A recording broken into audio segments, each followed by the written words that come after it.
2024 Yamaha NMAX 155 light blue color. Gaano nga ba kaganda ang scooter na ito? Yan ang ating aalamin ngayon. Tara!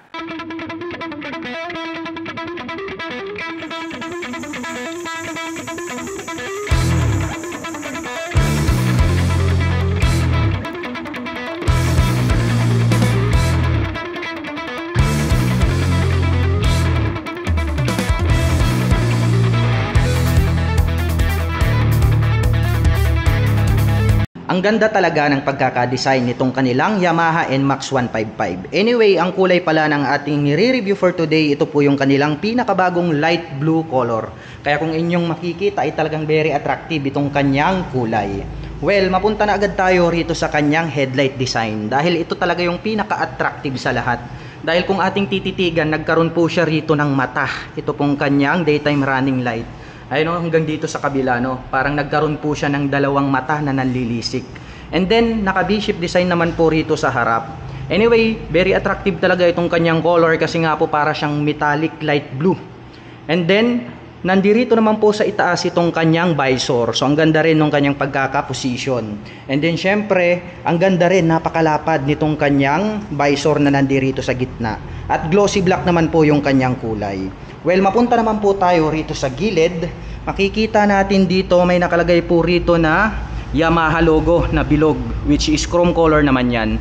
Nagkaroon po siya rito ng partition, nagkaroon po ng dual tone color combination. So matte black po rito and then parang metallic light blue po rito sa kanyang face cover. At dito naman po sa ibaba, dito natin makikita itong kanyang turn signals. Ayan, so nandirito po siya position dito sa ibaba. So very visible naman po yan, magkabila po yan hanggang rito sa kabila. Well, pagdating naman po rito sa kanyang stock na front fender, ang ganda rin ng pagkakadesign, no? Maliit lang siya, napaka-cute, at the same time matulis rito sa taas, parang nagkaroon po siya ng sungay. And then may makikita po tayo rito nakalagay na ABS. So ang kagandahan po nitong ating Yamaha NMAX 155 ay equipped with dual channel ABS. Well, pagdating po sa mga sudden stop, no, hindi po maglalak itong ating preno dito sa harap at hanggang dun sa likod. So sa ganoong paraan ay maiiwasan po nating mag-skid or madisgrasya dulot po ng sudden stop. Dahil nga po, ang ABS ay nakakapagbigay din po siya ng smooth na braking power. Kaya nating to worry about pagdating sa mga sudden stop dahil pinaka-safe talaga ang ABS. Well, mapunta naman tayo rito sa kanyang traditional telescopic fork. So matte black naman po ang kanilang ginamit rito. Pagdating naman po rito sa kanyang braking system, equipped naman po ito ng single rotor disc brake na bilog along with single pot caliper na glossy black. Ang kulay naman po ng kanyang mags, glossy black lang din po. At pagdating naman po sa mga sukat ng gulong, rito po ay mayroon po siyang 110 by 70-13. At ang kanya naman pong stock tires pang city riding condition. Well, mapunta naman po tayo rito sa itaas. Sisilipin naman natin itong kanyang fully digital meter panel. Ayan, ang ganda rin ng pagkaka-display. Yung iba square type pero ito nagkaroon po siya ng rounded shape. At dito po sa gitna may makikita po tayo rito na Yamaha in white color. Very futuristic rin yung kanyang pagkaka-display rito po sa harapan. And then pagdating naman po rito sa kanyang handlebar cover, nagkaroon po siya ng dual tone color combination. So matte black po rito and then along with gray color. May Yamaha logo naman po rito sa gitna for trademark purposes. Pagdating naman po rito sa mga button, nandirito naman po itong kanyang high beam and low beam, ang kanyang turn signal selector at ang kanyang horn. At nandirito naman po itong kanyang rear brake. Sa kabila naman po, nandirito naman ang kanyang auto stop start system, which is pwede po nating i-turn on or i-turn off. Well, ang advantage naman ng scooter na ito, pagdating naman po sa mga sudden stop, or sabihin na lang natin na nag-stop po tayo sa stoplight, sa loob po ng 3 to 5 seconds ay agad pong mamamatay ang ating engine. Well, sa ganong paraan ay nakakasave po siya ng more fuel, at the same time nakakapag-list din po siya ng emission. So, maganda tong added features na to para makapag-save po tayo ng more fuel. Well, dito naman po sa gitna, nandirito naman itong kanyang hazard selector or yung kanyang button at ang kanya pong electric starter. At nandirito naman po itong kanyang front brake. Pagdating naman po dito sa stock na side mirror, parang dahon type. So, maganda na rin. Yun, no? Hindi na natin kailangan mag-aftermarket. Straight out from casa. Well, anyway, ito po ang ating Yamaha NMAX 155 ay equipped po with keyless system. Kaya kung inyong mapapansin mga ka-LM, mayroon po siya ritong selector, which is nandirito yung kanyang navigation knob. At ang kagandahan niyan, included na rin po rito yung kanyang fuel and set button. Well, less hassle free na rin kapag kayo po ay magbubukas ng inyong mga compartment. Well, mapunta muna tayo rito po sa kanyang mga pocket. Dito po sa kanan, may door dito. So binuksan natin, sukatin natin. Maliit lang naman. Saktong-sakto, pwede nating paglagyan ng mga barya. At dito naman po sa kabila, nandirito naman itong kanyang left side pocket. So napakalalim. So rito, pwede po tayong maglagay rito ng bottle of mineral water, o di kaya coins, gloves, or di kaya mobile phone. At dito mga KLM, may nakalagay po rito na slot, which is, ito po is available na po siya for USB car lighter. So ang kagandahan pala nito mga KLM is pwede na po tayong gumamit dito ng USB car lighter. Well, para naman doon sa mga kababayan natin na mahilig mag long rides, well, good news yan. Kasi nga po, nothing to worry about kapag tayo po ay naglo long drives, lalong lalo na pag nalobat yung ating mobile phones, di ba, pwede po tayong mag-recharge anytime.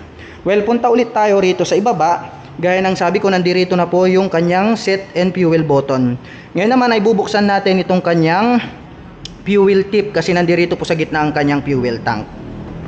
Yun. In just simple push the button ay makikita natin, nagbukas na po agad itong kanyang fuel tip. Well, ang kagandahan naman nito, since nandirito sa gitna itong kanyang fuel tank, ang advantage niyan, once po na tayo po ay nasa long rides or magpapagas po tayo, less hassle free na rin. Dahil hindi na po natin kailangang bumaba sa pagkakaupo dito sa ating scooter para magpagas dahil located na po siya rito sa gitna.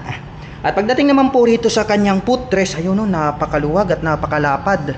No, anti-slip na rin po yung kanyang pagkaka-design. At the same time, ang kagandahan niya, nagkaroon po siya rito ng footrest extension. And then tong extension na to mga KLM, same size lang din dito po sa ating footrest. So talagang maluwag to. Susubukan po natin siyang sakyan para malaman natin kung gaano kaluwag. Yun no. Saktong-sakto yung aking paa mga KLM, kaliwa at kanan. At pagdating naman po sa mga long rides driving, no, pag medyo nangangalay na yung ating mga paa, pwede po tayo ritong mag-cruising style. Ayan. Well, nakakapag-reduce po yan ng patig pagdating po sa mga long ride situation. Well, baba muna tayo. Mapunta naman tayo rito sa kanyang side cover. Well, dito mga KLM, nagkaroon po siya ng dual tone color combination. So parang nagkaroon siya rito ng muzzle na matte black, and then nagkaroon ng winglet dito. And then nandirito naman po itong kanyang light blue color na parang metallic. So napakaganda niya talagang pagmasdan mga KLM. At dito naman po mayroon pong nakalagay rito na NMAX, which is naka-emboss tong silver na emblem na to. May nakalagay naman po rito na decal na 155 and gray color naman po. At dito naman po sa gitna, nandirito naman itong kanyang pillion step para sa ating back rider. So aluminum po yan. Kagandahan yan, not fadable yung color. At nandirito naman po sa ibaba itong kanyang side stand. At ang kagandahan naman po ng scooter na ito ay equipped with side stand engine cut-off switch. Well, once po na naka-engage yung kanyang side stand ay hindi po mag-o-on itong ating scooter. So sa ganung paraan po ay maiiwasan po nating madisgrasya dulot po ng naka-engage na side stand. Well, balik na natin. Nandirito naman po itong kanyang center stand. At pagdating naman po sa pagkaka-design ng kanyang engine, ayan o, very stylish. Nagkaroon ng 3 pins dito. Napakalaki rin itong kanyang air filter. At the same time, ang ganda rin itong kanyang engine cover. May naka-intact naman po rito na Yamaha. At pagdating naman po rito sa itaas, ito po ang kanyang grab bar. Ayan o, very thick, makapal and durable. So matte black naman po yung kanyang color. Well, mapunta naman po tayo rito sa kanyang rear suspension. Ito po ay equipped with dual shock absorber. Ayan, so dalawa po yan. So nakakapagbigay po yan ng balance na bouncing performance. So yun ang kagandahan sa mga dual shock absorber. Mapunta naman po tayo dito sa kanyang tail light. Yun o, naka-emboss itong kanyang tail light. At ang kagandahan niya, napakalaki mga KLM. Kaya gaya ng sabi ko, pag malaki yung inyong tail light, syempre mas very visible po yan pagdating ng tanghali man, araw man, or gabi. And then, nandirito naman po itong kanyang turn signal. So, bulb type po yung kanyang ginagamit. Well, dito naman po sa kanyang rear fender, ang ganda rin. Napakakapal ng pagkaka-design para very bulky po siya. And then, tong part na to na naka-emboss, pag atin pong sinilip pa yan, ang kagandahan yan, mayroon na po siyang plate light. At nandirito naman po itong kanyang plate holder. At sa ibaba, mayroon po ritong added reflector lights. At dito naman po sa gilid, may makikita po tayo rito na bilog, which is added reflector lights ulit. So left and right po yan. Para po pag kayo ay magte-turn sa mga crossing, ay talagang visible po kayo kahit gabi. Mapunta naman po tayo sa kanyang braking system dito sa ibaba. Ito po ay equipped with single rotor disc brake na bilog along with single pot caliper po na black. Well, gaya ng sabi ko kanina, naka-dual channel ABS po ito. Kaya talagang very reliable pagdating sa kanyang braking system dahil nakakapag-provide po ito ng smooth na braking power. Pagdating naman po sa mga sukat ng gulong rito po sa likod, ito po ay mayroong 130/70-13. So napakakapal nitong kanyang gulong dito sa likuran. So nakakapagbigay naman po ang makapal na gulong ng added stability in any riding condition. Well, pagdating naman po rito sa kanyang stock pipe, no, simple lang pero napakaganda rin ng dating. Parang nagkaroon ng touch ng carbon or mga diamond display dyan or design. Nagkaroon naman po ng dalawang butas rito. So matte black yung color, ganun din po itong kanyang stock pipe. At ang kagandahan po ng ating Yamaha NMAX 155, bukod sa mayroon na po itong ABS, ay mayroon din po itong traction control system. Well, ang advantage naman po nun, pagdating po sa mga cornering or madudulas na daanan, no, hindi po magi-skid or magi-slide itong ating scooter. So, paano po mangyayari yon? Mayroon po kasi itong detector o yung sensor.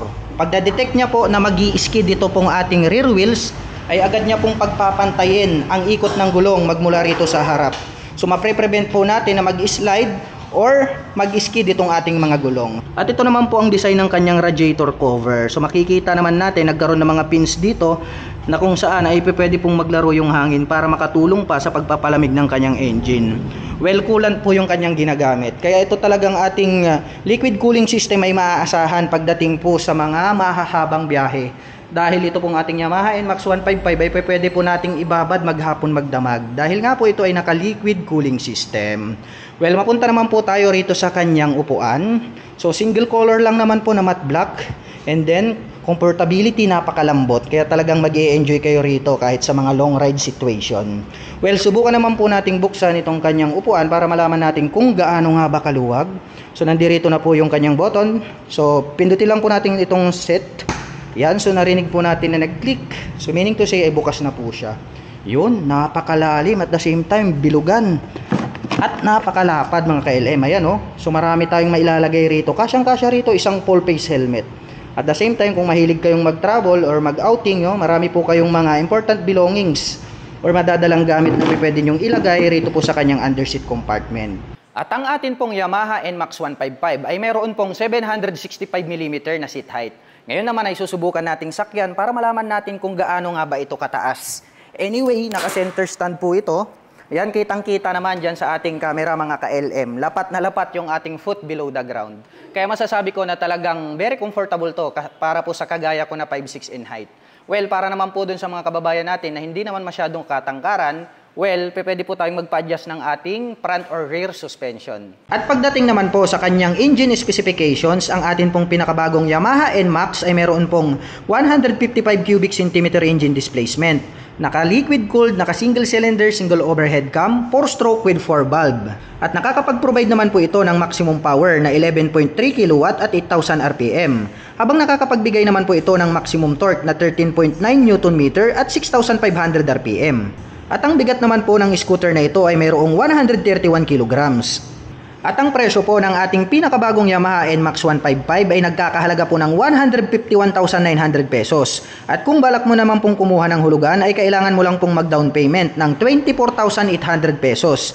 At pagdating naman po sa kanyang monthly installment, ito po ay mayroong 7,038 pesos sa loob ng 3 taon. At para naman po sa mga kababayan natin na nakapanood ng video na ito at interesadong maglabas ng pinakabago nilang Yamaha NMAX 155 light blue color, ay maaari nyo po silang puntahan dito po sa Yamaha 3S Shop, San Fabian, Pangasinan Branch.